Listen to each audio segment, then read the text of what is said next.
अरे बाबू ध्यान आणि सिमेंट लागत हे बाबा तुम्ही काय करतो तर मित्रांनो आज आपण चाललोय सर्जकोटच्या मांडावरती म्हणजे आमचा जो सर्जकोट मिर्याबांधा गावचा जो मांड आहे त्याचा सांगता समारोह आहे आणि त्यानिमित्त आज पोस्ताचा कार्यक्रम आहे। तर तो पोस्ताचा कार्यक्रम कसा केला जातो, कोणत्या कोणत्या गोष्टी आणल्या जातात, किती किलो चिकन आणलं जातं, त्याची प्रोसेस काय काय होते हे सगळं आपण आज या व्हिडिओच्या माध्यमातून बघणार आहोत। तर हा व्हिडिओ शेवटपर्यंत बघा।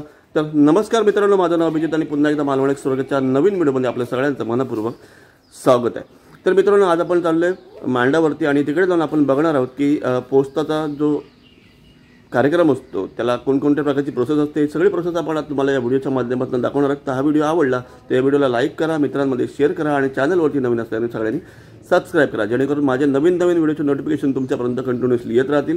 चला व्हिडिओला लगेच चालू करूया।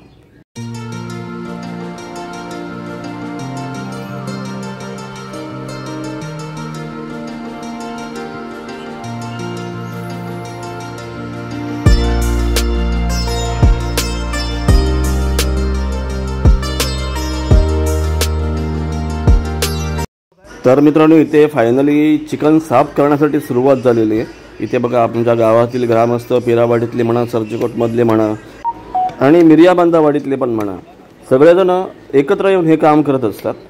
तर मित्रांनो आम्ही आलो होतो इथे 8:30 वाजता आणि 8:30 वाजल्यापासून आमची ठराविकच कोंबडी वगैरे साफ करून झालेली आहेत आणि आपण बघू शकता एवढं फक्त काम आतापर्यंत झालेलं आणि खूप पुष्कळ काम बाकी। आता पुढे पुढे जाऊन हे सगळं आपण बघणार आहोत। बाजूलाच आपण बघूया तर पांडुआका इथे कोंबडी स्वच्छ धुवून देण्याचं काम करतोय। हे पण खूप चांगलं काम आहे बघा, एकदम स्वच्छ आणि टापटीप आपलं चिकन असायला पाहिजे। इथे विजयाका पण आलाय आणि त्याने पण आपलं काम चालू केलंय।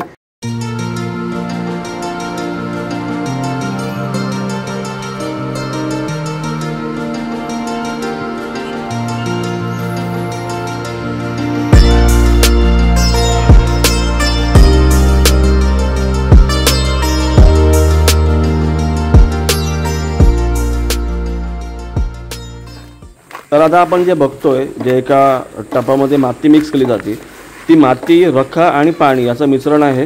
ते मिश्रण आपण टोपांना थांबण म्हणून लावणार आहोत जेणेकरून आपले जे टोप आहेत ते काळे वगैरे होऊ नये म्हणून। तर आपण मगाशी जे मिश्रण करून घेतलं होतं ते आता टोपांना लावायची वेळ आली आहे। बघा कशा प्रकारे लावलं जातं, व्यवस्थित चारही साईडने पुढून मागून सगळीकडे ते थांबण लावलं जातं जेणेकरून आपले टोप वगैरे जे आहेत ते काळे होणार नाहीत। तरी ते आता बघा वाटपाला चालू झालेले आहे। हे चिकन नाही आहे मित्रांनो, हे आहे उसळ पाव। जे कामासाठी आपण सगळेजण जमलो त्यांच्यासाठी अल्पोहार म्हणून हा उसळ पाव आणण्यात आला होता। तर आता आपण आलोय भाऊ जोशी यांच्या घरी आणि इथे बघा किती मोठ्या प्रमाणात महिला बसल्यात आणि कांदा वगैरे सोलण्याचं काम, जे वाटपाचं जे काम आहे ते करण्याचं काम चालू आहे। इथे निलेश पण आपला त्यांना सपोर्ट करतोय, खूप चांगलं काम करतोय मगासपासून।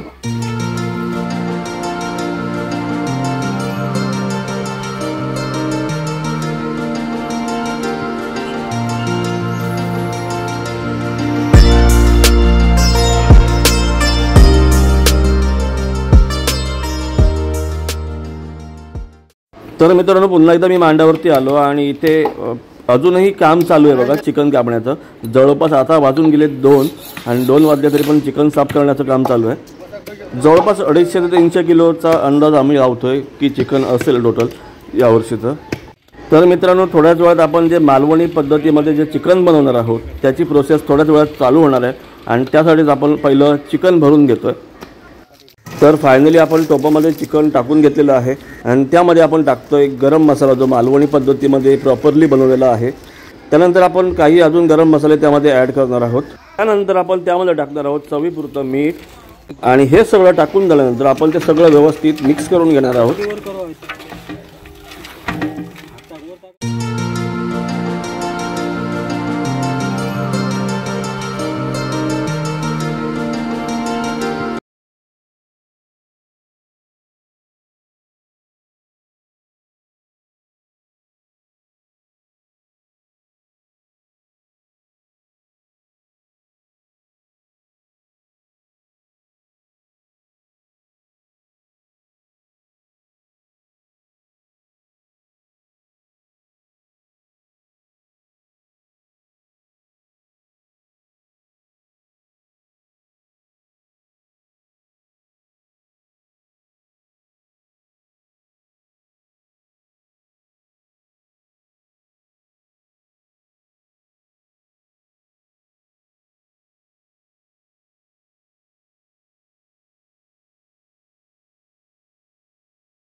पुढची प्रोसेसला लागणार आहोत, म्हणजे चिकन कसं बनवायचं आहे. पहिल्यांदा तेल वगैरे टाकून आपण घेतो मस्तपैकी.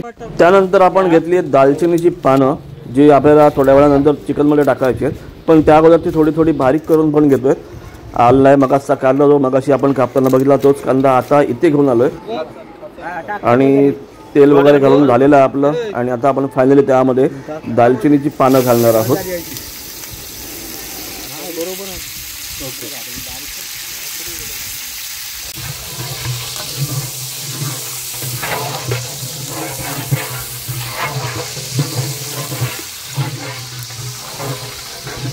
इथे आपण कांदा काढून घेतोय, जो कांदा आपल्याला फोडणीमध्ये टाकायचा आहे. मस्तपैकी कांदा टाकून घ्यायचा आतमध्ये. तर मित्रांनो, आपल्याला असे 12 ते 13 टोपमध्ये प्रोसेस करायचं आहे टोटल. मग सगळंच आपल्याला दाखवणं शक्य नव्हतं, त्याच्यामुळे एखाद्या टोपाचं दाखवण्याचा मी प्रयत्न करतो. त्या आम्ही बाहेरून आचारी मागवलेत, शंकर मोंबरकर नावाचे. तर मित्रांनो, मध्येच मी नव्हतो, पण त्यांनी पुढील प्रोसेस म्हणजे फक्त आतमध्ये चिकन टाकून घेतलं. आणि इथे बघा सगळे टोप आपले लागलेले आहेत लाईनशीर मस्तपैकी.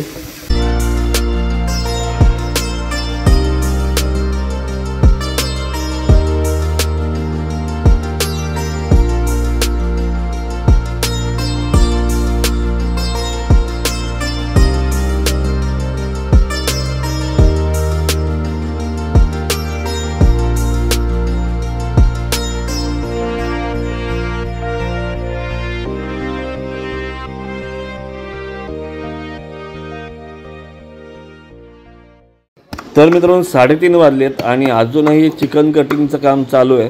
म्हणजे विचार करा किती क्वांटिटीमध्ये चिकन होतं. आणि मगाशी तर माणसं खूप होती. आता नाना काका आहे, सत्यवान काका आहेत आणि खवळे काका आहेत. हे तिघेजणं साफ करत आहेत बघा कटिंगचं काम. आणि ते बाजूला टोप लावून घेतलेले आहेत. आपण मोजू शकता किती टोप झालेत आतापर्यंत आपले रेडी.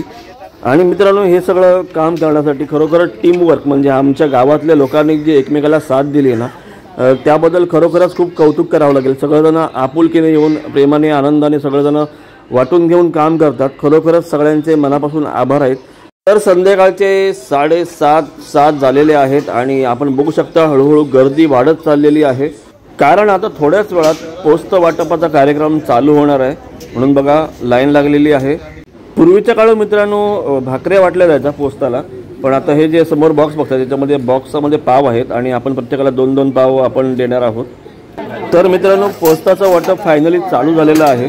प्रत्येकजण आपापले डबे घेऊन आलेले असतात आणि डब्यात चिकन आणि त्याचा जो रस्सा असतो तो खाण्याची खूप मजा वेगळीच आहे. जगातल्या कोणत्याही 5 स्टार हॉटेलमध्ये गेलात ना, तर या चिकनच्या रस्स्याची चव आपल्याला मिळणार नाही, एवढं नक्की. दरम्यान गिरीश जो आहे तो चिकन वाटपाचं काम करतोय. त्याच्याच बाजूला आमच्या हर्षदचे वडील आहेत, ते रस्सा वाटत आहेत.